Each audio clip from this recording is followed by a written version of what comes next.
कायदा आणि सुव्यवस्था बिघडू नये म्हणून पोलिसांनी आंदोलकांना काही अटी आणि शर्तींसह नोटीसही बजावली। या वाळखव लोकांसाठी चांगली व्यवस्था 3 मिनिटांमध्ये महाराष्ट्राच्या असेंब्लीमध्ये आमदारांच्या पगारांचा बिल पारित होतो, पण आमच्या शेतकऱ्यांच्या, कष्टकऱ्यांच्या, गरिबांच्या मुलाच्या शिक्षणासंदर्भातली बिलं त्या ठिकाणी रडकून राहत असतील तर जवाब विचारला पाहिजे दोस्तांनो।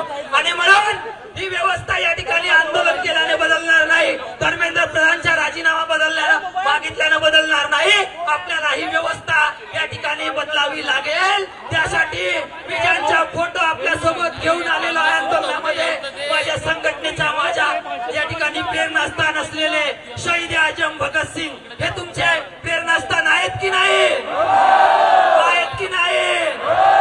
भगतसिंगांनी सांगितलं, अगर कोई देश की सरकार जनता को उसके बुनियादी अधिकारों से वंचित रखती है तो उस देश के नौजवानों का ये काम ही नहीं बल्कि अधिकांश कर्तव्य बन जाता है कि ऐसी सरकार को बदल दे या तबाह कर दे। दोस्तांनो, आज लोकशाहीमध्ये तबाह करण्याची वेळ नाही, पण आज सरकार बदलण्याची धमक आपल्यामध्ये आहे, आपल्या मंगटांमध्ये आहे। आणि तोच विश्वास शहीद आजम भगतसिंगांनी आपल्यावर ठेवून गेलेले आहेत मित्रांनो। अरे ज्यावेळेस भगतसिंगांना त्या ठिकाणी त्यांचा मर्डर करण्यात आला त्यावेळेस काय सांगितलं भगतसिंगांनी?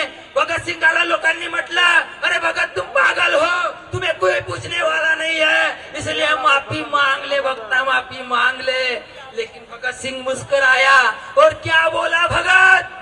भगत बोला, अरे लिख रहा हूँ अंजाम कल जिसका आगाज आएगा, लिख रहा हूँ अंजाम कल जिसका आगाज। या संपूर्ण